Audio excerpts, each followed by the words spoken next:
It's Friday, June 26. This is CTV at 6. Here's what's making news tonight. Sports, concerts, it's a busy weekend of events to kick off the summer. Meet the young Maritimer taking part in the biggest sporting event on Earth. Isolated pop-up showers this weekend, though they do come with a low risk of thunderstorms. Live from our Maritimes News Center, this is CTV News at 6. Here is Todd Battis. Good evening. Nice to have you with us on this Friday. Tens of thousands of people are expected to crowd into Halifax tonight through the weekend as big summer events take the stage. Will the weather cooperate? We'll get to meteorologist Kaylin Mitchell in a moment. But first, we get a roundup from CTV's Jonathan McGuinness. Susan and Roger McDougall wanted the best seats in the house, so they lined up early to get them. We have nothing else to do. Let's go stand in line, get the seats we want, and get ready to enjoy a fabulous day. They're here for the Halifax Music Fest with headliners, the Chicks. The lineup also includes Shaboozey, Blue Rodeo, and Weezer. We'll do about 35,000 over the course of the 2 days. We'll get pretty close to 20 tonight and close to around 15 tomorrow night, I suspect. There could potentially be another 7,500 people across the street at the Wanderers grounds. The team is asking fans to dress in red or white to celebrate the national team playing in the World Cup. Yes, it's beautiful. We don't have to forget that we are living a very special moment for the game in this country with the World Cup and everything. So, of course, it's going to be special. There's more. The International Canoe Federation's Masters World Championships are on Lake Banook, with the World Junior and U23s coming next week, drawing thousands of athletes, staff, and fans to the lakeshore. It's just going to be tremendously busy all around. So, at a time when restaurants are having a lack of confidence that they're going to make it, you couldn't have a better weekend here. I think it's a great opportunity for people to come and understand everything that Halifax has to offer, what we have to offer as a province. To help move people around the city safely, the NSLC is partnering with Halifax Transit to offer free rides across the municipality tonight from 6 p.m. to the end of service on buses, ferries, and Accessibus. Well, Todd, in addition to all those events we talked about, of course, we've still got the World Cup going on. Giants like Portugal and England will play tomorrow, and Canada, of course, faces an elimination game on Sunday against South Africa. Another big reason for people to be downtown in Halifax. The viewing parties, of course. John, thank you for that. On the Wanderers pitch later on the scene, we'll go live to the Halifax Music Festival, Jonathan which McGuinness, kicks CTV off News. with the Chicks. All right, there's a look at Antigonish, where it is 18 degrees, a couple of minutes after 6 o'clock. Let's bring in Kaylin Mitchell. What do you think? Can you do anything to help those folks who are going to be lining up and standing around for that concert? Yeah, it's a little bit of a difficult one for this weekend, that's for sure, because there's expected to be some showers in the Maritime region on both Saturday and Sunday. I guess the good news is, Todd, it's not blanket coverage across the Maritimes when it comes to those showers. They're scattered on Saturday and kind of more spotty in nature on Sunday, mostly popping up afternoon into early evening. When they do develop, though, they are accompanied by a low risk of developing into some small thunderstorms. The reason for that is we just have some muggy air in place right now for the Maritimes, so that creates a little bit of instability and gives us a higher chance of those pop-up showers and few thunderstorms. Taking a look at temperatures right now around the region, mostly around the mid to high teens. A few areas in the west of Nova Scotia seeing a couple of 20s. As we check in on winds for the Maritimes, they're mostly out of the south and southeast. They're being sustained 5 to 15 kilometers per hour. No strong wind gusts to show you. One there at Port Hawkesbury at near 28 kilometers per hour. We have some showers that are pretty widespread right now for the province of New Brunswick. We've had a few showers that have brushed into northern areas of Nova Scotia, including parts of the Annapolis Valley and around Cumberland and Colchester counties, and some showers that have made their way across Prince Edward Island. There was a thunderstorm with those showers for the valley, and there remains a chance of a thunderstorm in the Annapolis Valley as we make our way through this evening. In fact, as we make our way through tonight into the start of the day for tomorrow, there's basically a chance of seeing brief downpours or a small thunderstorm within this general wet weather that's making its way through. I'll have more on the forecast, the weekend, the look ahead to Canada Day, Todd, when I'm back a little bit later on. Okay, we'll do that in about 15 minutes. Thank you very much, Kaylin. It's been 4 weeks since the overdose crisis in Moncton began. We know what's causing it, But how long it will last and how many people will be impacted is the great unknown. Today, CTV's Derek Haggett spoke with the new mayor and others close to the situation. First responders, frontline workers, and Good Samaritans have dealt with hundreds and hundreds of overdoses this month. This whole crisis situation started pretty much around May 29th, and it's been pretty consistent since that time. The head of Moncton's Harm Reduction Center says they typically come in clusters, but the numbers have come down slightly. The cause? Dangerous substances mixed with fentanyl. It's called medetomidine. It is an animal tranquilizer. It is quite a strong sedative.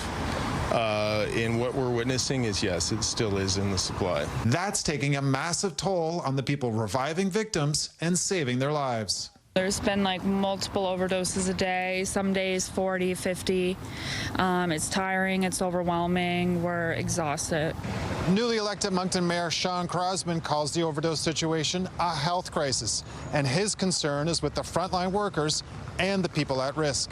I think we are coming to the point where we need to look at our next steps and what could those be to help the people that are vulnerable right now and help our frontline workers get back to where they should be. The province's Emergency Measures Organization has activated Level 1 enhanced monitoring to provide more government focus and support. But how long will that be needed? We're talking about, a health situation, which is based upon, obviously, criminal activities. So really, I think it's too soon to kind of make those kinds of estimates. EMO says this shelter now has clinical support from the Department of Health, and the city's other 3 shelters are assessing if they require further resources. Derek Haggett, CTV News, Moncton. On our website, an additional charge has been added for a Nova Scotia teen accused of planning an attack on a rural school. You could read more at ctvnewsatlantic.ca. A state funeral for a former New Brunswick Lieutenant Governor was held this afternoon in Sackville. An honor guard marched in procession to Mount Allison University, where a ceremony was held for Dr. Marilyn Trenham Council. The family physician served as the Queen's representative in the province from 1997 to 2003. Former Premier Frank McKenna and Federal Cabinet Minister Dominique LeBlanc were among speakers who offered tributes. Well, talk to anyone looking to buy a house, and chances are you will hear groans over the prices. A new survey found even with the market starting to level off, Canadians, especially Maritimers, still feel home prices are just too high. CTV's Avery McRae has the numbers.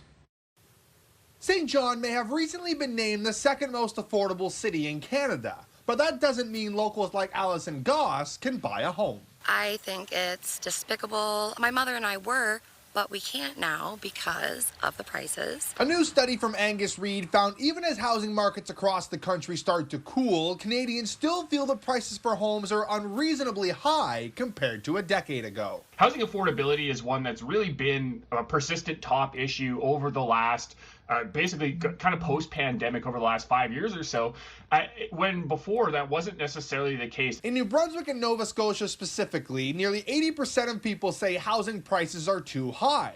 In 2016, less than 40% of those polled shared that opinion. There's a lot of people who still think that we're living in this weird environment of 2021 where, there was no negotiation at all. I think, there's a little bit of a kind of a hangover from that period where people are saying, well, I'll never own a home. St. John realtor Bob McVickers says prices in the port city have soared upwards of 125% in the past decade. Adding homes in the greater St. John area are going for an average of $380,000 and about 5% above the listed price. Still a seller's market. Moncton and Fredericton are now balanced markets, but St. John continues to be not balanced, continues to be in favor of sellers. We still don't have enough inventory for sale. McVickers says building more housing units, not apartments, would help solve the issue. He says as cities like St. John continue to grow, the market won't get any cheaper without more supply. Canadian Centre for Policy Alternatives senior economist David McDonald says many people would like to buy a home, but trying to save while renting isn't easy. Rent has been consistently well above the general increase in prices since the pandemic. Mortgage interest costs have become a little bit less than the general average, but rent has remained well above that. McDonald also pointed to high interest rates that are leading to less homes being built. Ava McRae, CTV News, St. John. Get the Maritime's top stories, breaking news alerts, and watch live. Download the CTV News app. The beautiful game offers us a beautiful story tonight. One New Brunswick boy is about to live a dream. Next week, he will be an official match ball carrier at a FIFA World Cup game. CTV's Anna Madden tells us what earned him the honor. It's a long way from this empty soccer field in Bouctouche, New Brunswick, to the FIFA World Cup pitch. But next week, 11-year-old Theo LaBelle will travel to Toronto to act as the official match ball carrier in a FIFA game, meaning he'll carry the official ball to the referee on the pitch, and in doing so, he'll signal the beginning of the match.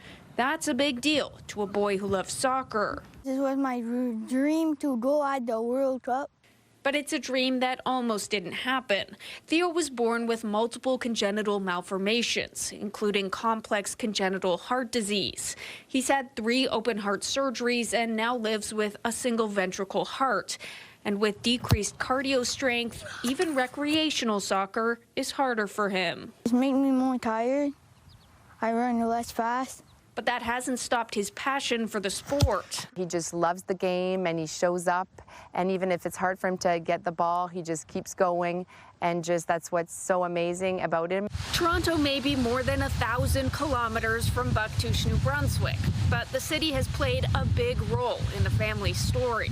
Theo had all his life-saving surgeries at Toronto, Sick Kids in Toronto, and we will be back in Toronto, and this time he'll be on the biggest, basically the biggest sporting stage in the world, and having a memorable moment. And he has big plans while he's there, including his hope to meet Croatian soccer player Luka Modric. Ask for a jersey, for his jersey sign. A big dream coming true for a boy with his heart very much in the game. Anna Mandin, CTV News, Bouctouche, New Brunswick. Okay, and we will find that footage when he goes up there and bring that to you. A Halifax business built around silence says it's lost customers because of something it cannot control: construction noise. Months of blasting have left appointment books empty and clients frustrated. CTV's Hafsa Arif has the story. On the screen, it's carefully organized. Appointments and time slots mapped out in advance. But more and more often, those blocks are turning into empty space. With the construction across the street and now down the road, there are just people who openly tell us that they're not going to come in until it's over. Owner of the flotation center, Lindsay McPhee, says it's routine. Some days are manageable, others aren't. And while today is relatively quiet, that's not the norm. When it's blasting, depending on the proximity, it rumbles the entire building. You hear it throughout the entire space, even with the use of white noise machines and music. And you do hear it in the float tanks because it transfers through. Even though it's totally designed for total sensory isolation and stillness, that has been increasingly difficult to guarantee. You're paying for like a 45-minute float, and it'll be disrupted multiple times by this blasting sound.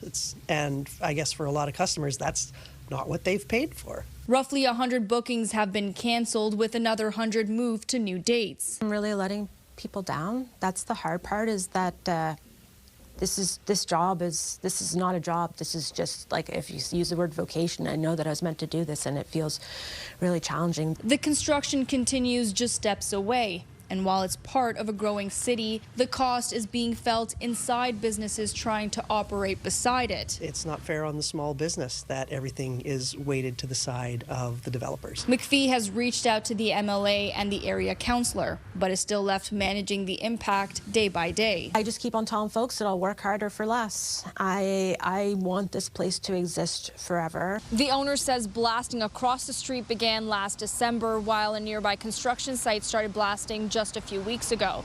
She says she'd like to see the city create better support for businesses impacted by major construction projects. Hafsa Arif, CTV News, Halifax. We'll step aside for our first break on this Friday evening. Still ahead, the weekend weather forecast, but next, making plans to rebuild. After fire destroyed a Kentville garage, the owner and longtime mechanic is overwhelmed by the community's support. That story is next.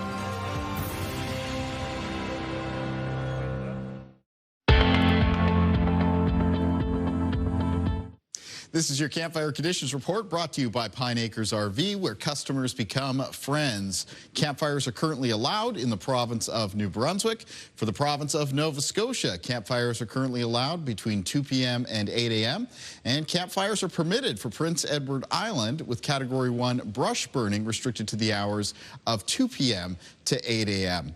Remember that those provincial restrictions are updated daily at 2 p.m.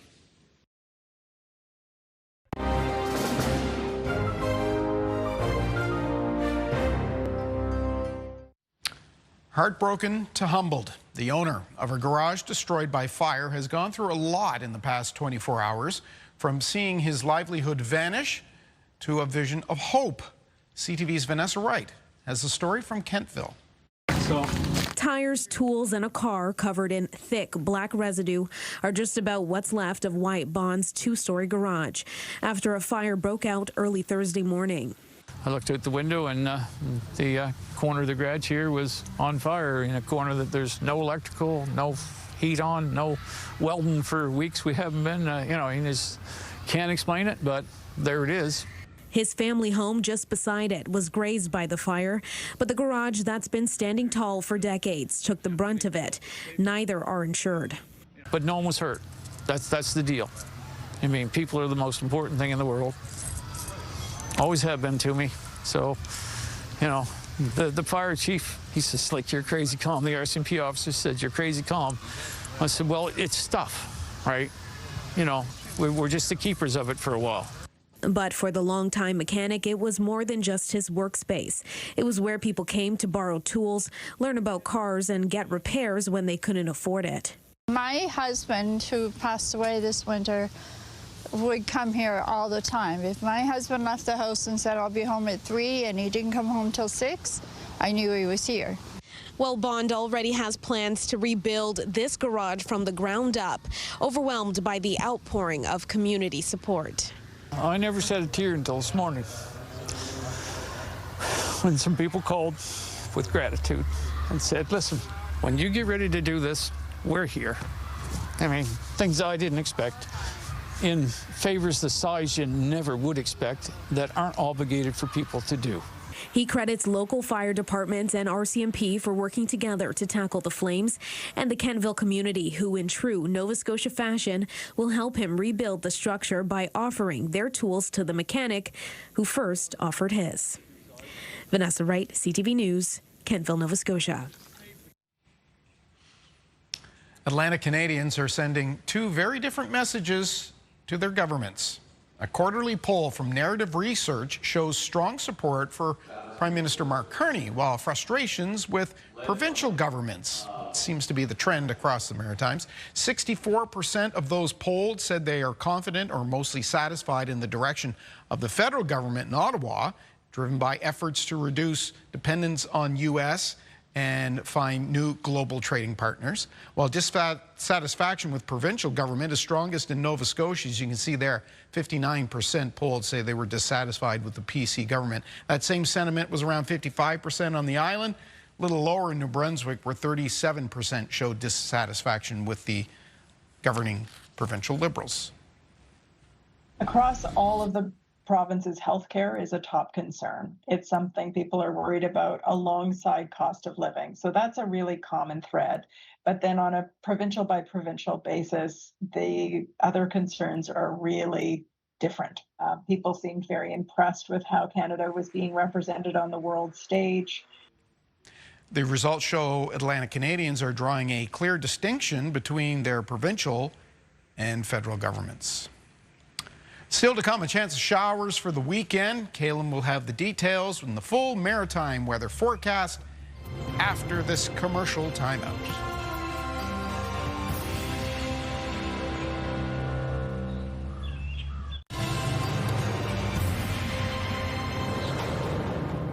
You can hear the trumpet in the background. Womp, womp, womp. 17 degrees in Fredericton. Looks like the rain just went through, Caitlin. Hey, it's keeping the grass quite green though. That's for sure. It is a showery evening and night across a good portion of the Maritimes, and even some of those areas that haven't quite got into the showers yet, they can expect to get into some wet weather. Coming. Yeah, as we make our way through tonight into the start of the day for tomorrow. Let's take a look at weather conditions across the country. Some issues with some rain out in the west. I want to talk about Alberta just quickly here, especially in around central areas of Alberta and around Edmonton. They've had some flooding issues because of a heavy rain event recently. They're back underneath a rainfall warning for this weekend. There's some scattered showers and thunderstorms developing in that province for their afternoon and evening. That's expected to become an area of heavier rain, including around some of those areas that have had flooding issues, and once again around the Edmonton area, and it could be as much as an additional 40 to 70 millimeters of rain. So certainly some concerns in Alberta because of that. Fort McMurray is still quite hot right now, sitting at 28 degrees. It's 27 at Yellowknife, 14 degrees at Whitehorse. Moving further towards the east, Winnipeg right now sitting at 26 degrees. We've got some low to mid 20s for parts of southern Ontario. Sudbury actually sitting at 25 degrees right now. Montreal 20 and reporting some wet weather. Quebec City sitting at 18 degrees here in the Maritimes. We've got 18 at both Fredericton and Charlottetown, 17 in Halifax, 18 degrees at St. John's with a mix of sun and cloud. And in Labrador right now, mix of sun and cloud at both Labrador City and Happy Valley, Goose Bay, both areas sitting pretty close to 21 degrees. Taking a look at our timeline for cloud cover and precipitation. So showers ongoing in the province of New Brunswick. A few showers have reached Prince Edward Island and parts of Nova Scotia, but more showers will move across both of those provinces as we make our way through tonight. There's also going to be some patchy drizzle and fog tonight. A little bit of mugginess in the air, certainly, for all three maritime provinces, and there's going to be some humidity that lingers through the upcoming weekend.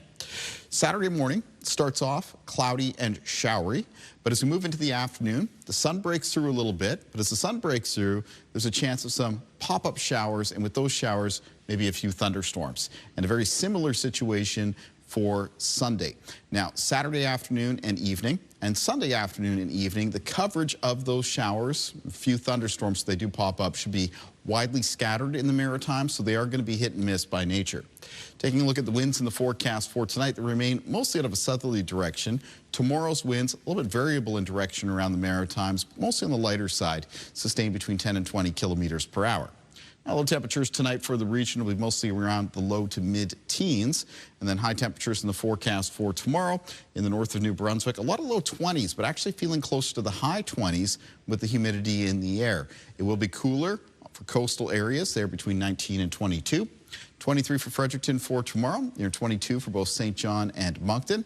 Over to Prince Edward Island, we have high temperatures that'll be in the range of 18 to 21 on Saturday, but you do have that chance of a shower. It's a lower risk of a thunderstorm for Prince Edward Island tomorrow, but it is still there afternoon to evening.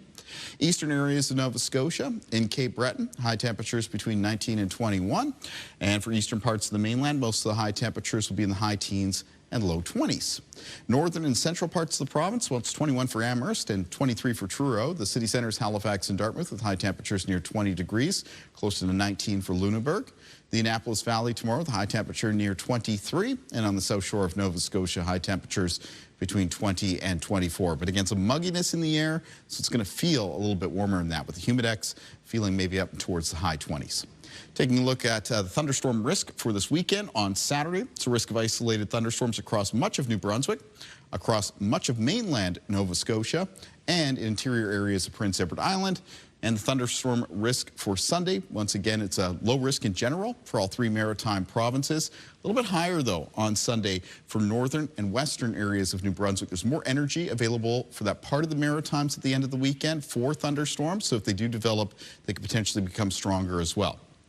Taking a look at New Brunswick forecast through the weekend, we have that chance of a shower, thunderstorm, both of those days. Then it's a mix of sun and cloud and hotter temperatures to start next week. A lower chance of showers on Tuesday and Wednesday of next week, and that's followed by Thursday and Friday, seeing a mix of sun and cloud as well. The chance of showers right now for Wednesday, Canada Day, on the lower side. Isolated showers Saturday and Sunday for Nova Scotia. On Monday, it's a mix of sun and cloud. Temperatures become warmer. Chance of showers on Tuesday. Low chance of showers on Wednesday, Canada Day, followed by a mix of sun and cloud Thursday and Friday. And for Prince Edward Island, the forecast coming up on Monday, it's a mix of sun and cloud. And then we have a low chance of showers Tuesday and Wednesday of next week. followed by a mix of sun and cloud towards the end of next week for Friday. Todd. Kaylin, nothing shuts down a concert outside quicker than lightning. Right, exactly. Two nights in Halifax. Any chance of that? Well, I mean, we do have that chance of a pop-up thunderstorm, so it'll be something that'll need to be watched both days on the weekend. Right. Okay.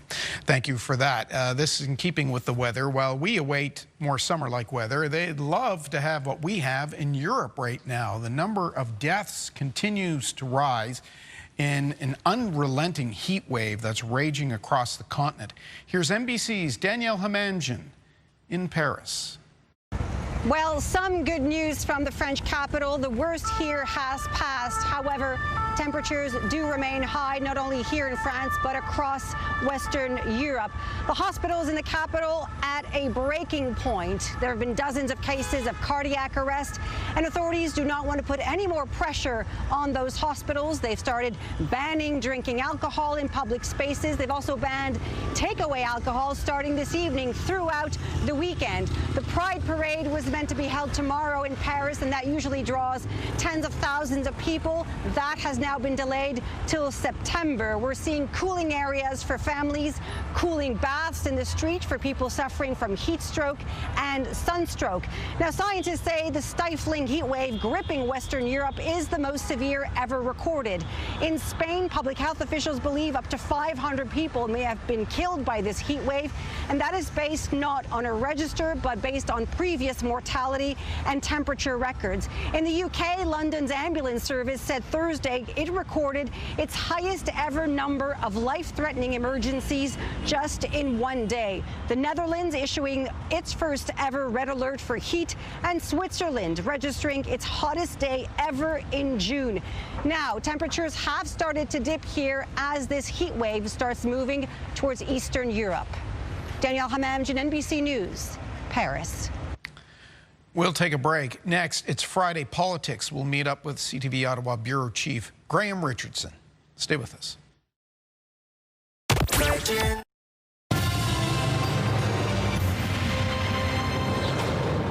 Welcome back. We learned today there will be a new or newish official residence for the Prime Minister. Mark Carney will be heading to the Calgary Stampede, and the Liberals harden their stance on crime.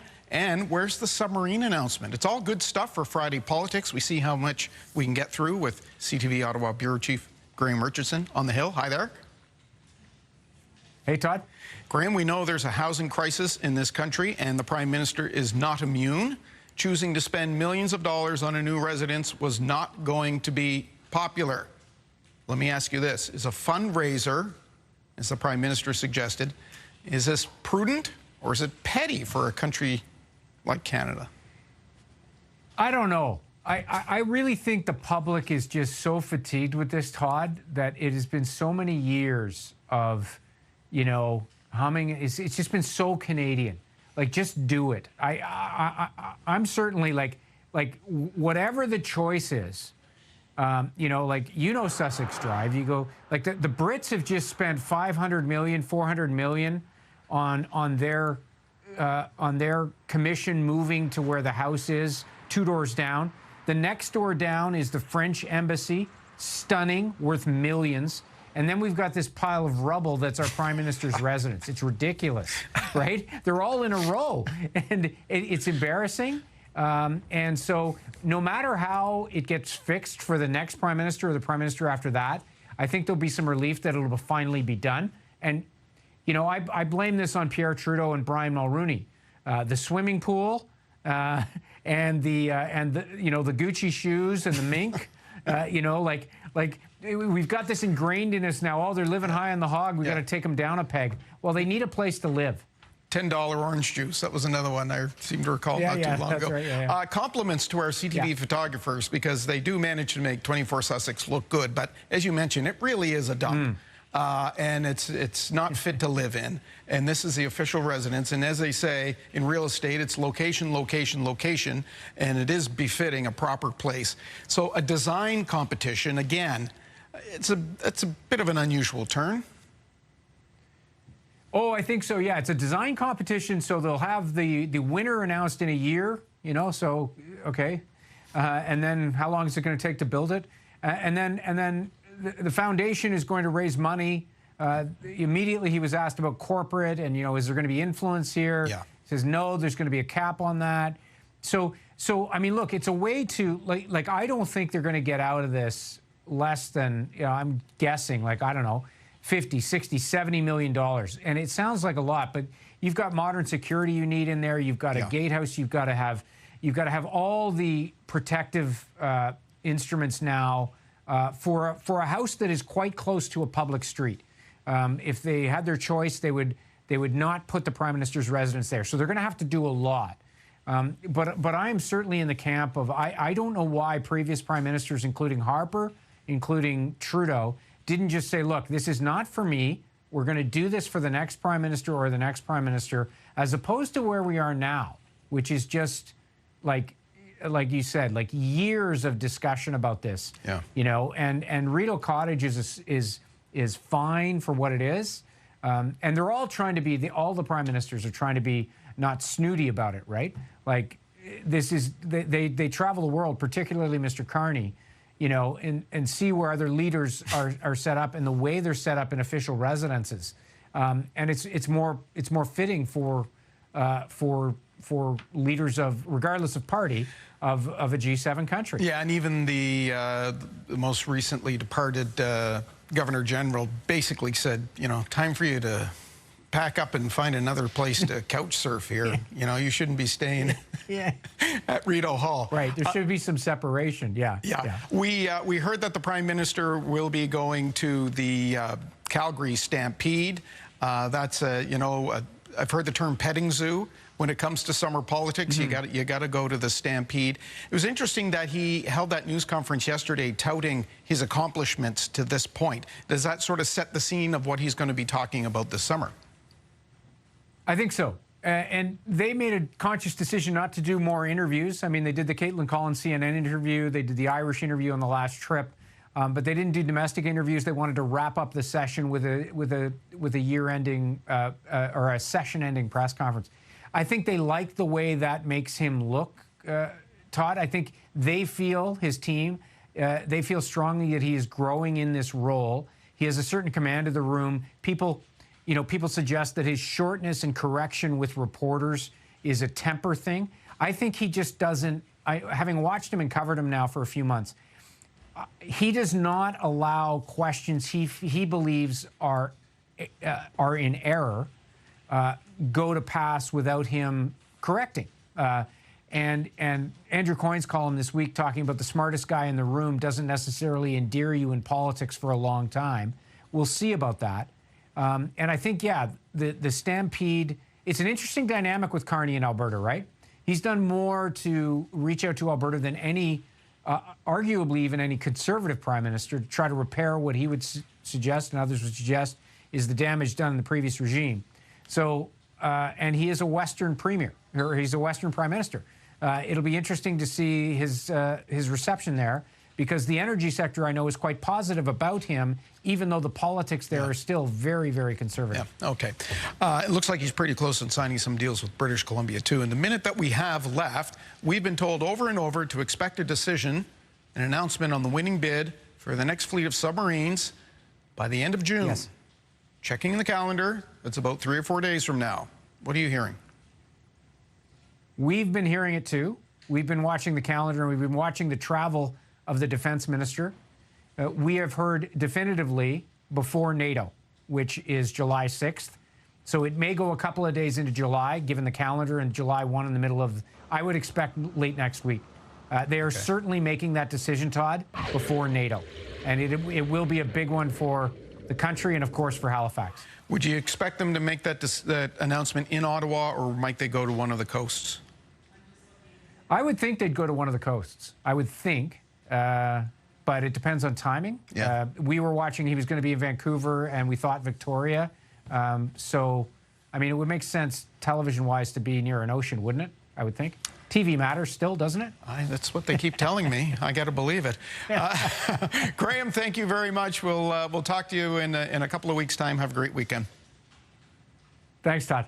We'll take a break. We'll be right back.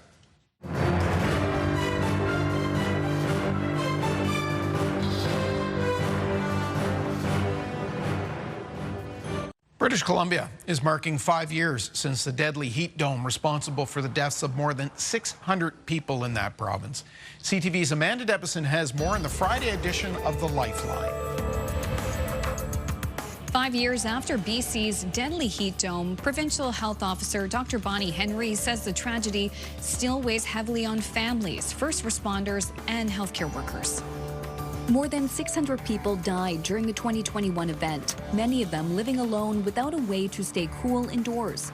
Dr. Henry says the province has since introduced a heat alert response system and preparedness guide to reduce the risk of future deaths. Researchers say more needs to be done to identify and protect vulnerable people, while municipalities are adding measures such as cooling requirements for rental housing. France's health ministry has confirmed that the Ebola virus has infected a doctor who worked in the Congo. The individual returned from a humanitarian mission in one of the virus transmission zones and was taken into care at a specialized facility in France. The Congolese health ministry says they are closing in on 1,100 confirmed cases of Ebola, including 277 deaths. The Ebola outbreak, caused by a rare strain of the virus, has no vaccines or treatment, and officials admit there could be far more cases they don't know about. Finally, a new study suggests humans and great apes have been giggling in similar ways since branching off the evolutionary tree. Researchers tickled 13 captive apes like gorillas and chimpanzees and recorded the results. They re-examined those decades-old recordings and compared them with the newly captured giggles of 4 young children while they were being tickled and playing at home. It turns out the chuckles of humans and great apes follow similar rhythms, with regular timing between their laughs, a uniting thread that likely reflects their ties to a common ancestor. So we could say that finding similarities like commonalities in human and all the great apes until orangutans, there will be that kind of feature, that regularity that was really like hardwired into our evolution, because it was something that we've really been doing for 15 million years. So it must be, a very strict and important feature of the way we laugh. The new research was published in the journal Communications Biology. With Health and Medical News, I'm Amanda Debison for The Lifeline.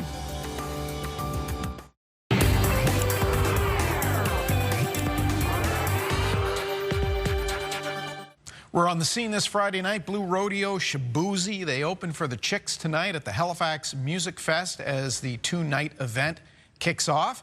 The stage is set at the Garrison Grounds, and that's where we find our Brianne Foley, and the music's already rolling.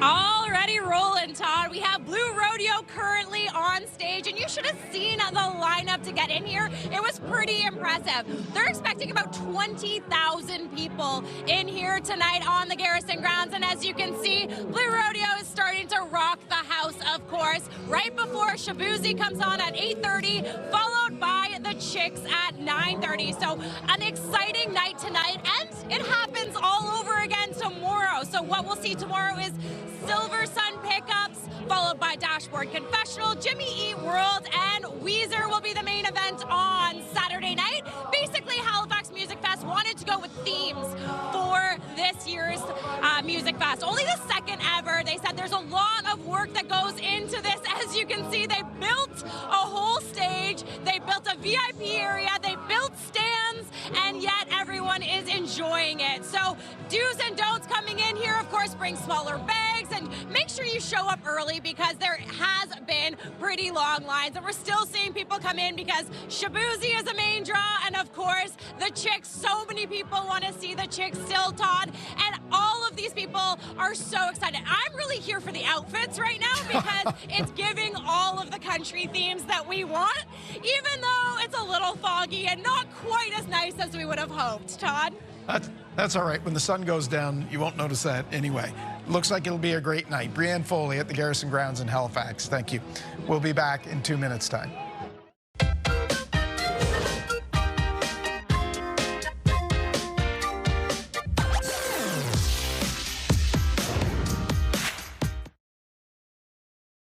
Look at the markets now. The Dow ended the trading week down a few dozen points. The U.S. president is threatening 100% tariffs on countries that impose taxes on major U.S. digital firms. We'll get the latest now from BNN Bloomberg's Christine Lee. U.S. President Donald Trump warning he will immediately slap a 100% tariff on all goods from any country that implements a digital services tax on American technology companies. Writing on Truth Social that these tariffs will supersede any existing trade agreements. The ultimatum primarily targets European nations, which have been discussing these levies. Earlier this year, Canada repealed its digital services tax to avoid an economic war. Economists forecast Canada's economy will expand 0.7% this year after shrinking in the first quarter. It's the weakest yearly pace of growth in 11 years. Aside from the COVID-19 pandemic, U.S. trade policy and an abrupt slowdown in immigration are blamed for the sluggish growth. Economists surveyed by Bloomberg expect the Bank of Canada will hold its policy rate at 2.25% for the rest of the year, before hiking rates next year. U.S. Commerce Secretary Howard Lutnick is intervening the opening of an international bridge between the U.S. and Canada. He wants to renegotiate the deal for a larger share of toll revenue. The original deal allowed Canada to collect tolls on the bridge until costs are recouped and then split fees, with Michigan and Canada sharing ownership. Here are the closing numbers for the day. West Texas Intermediate is down $3.42. Western Canadian Select increased to $1.69 to $57.46.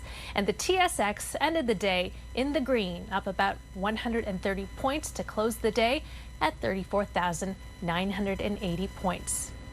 Those are your business news headlines. I'm Christine Lee.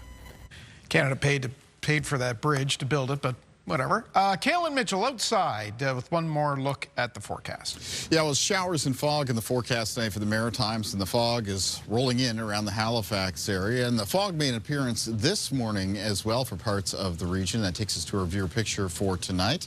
And this is a nice morning shot coming in from Lower McCann from Barb Bose. You can see what's left. The fog and the mist there out in the field at the farm. I want to thank Barb very much for taking the time to share that picture with us.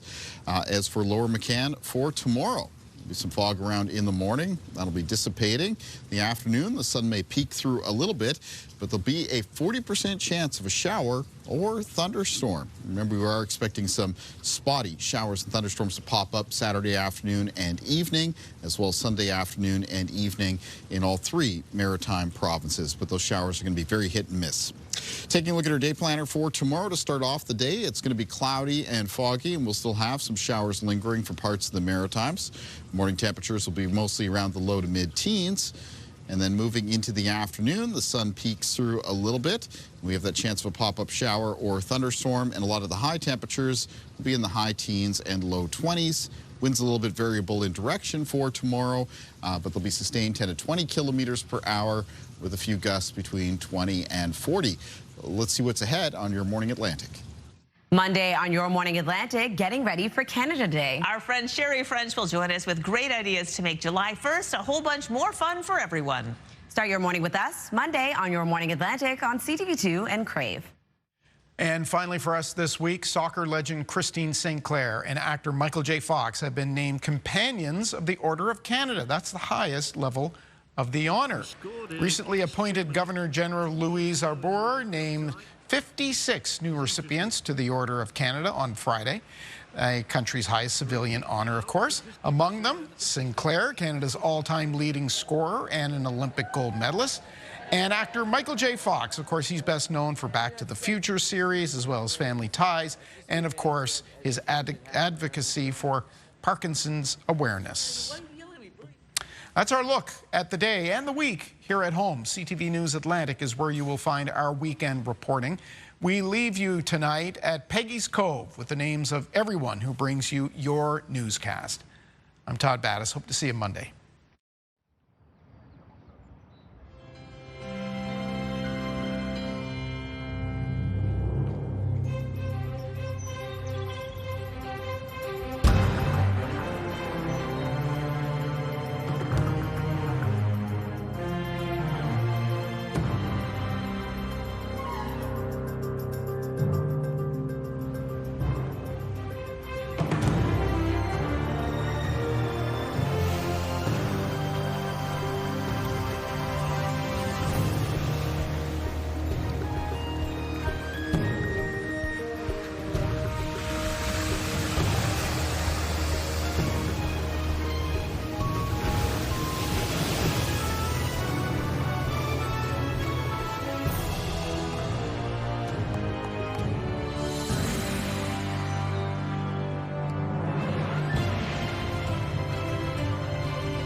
CTV News, the Maritime's #1 newscast. Watch live on Crave.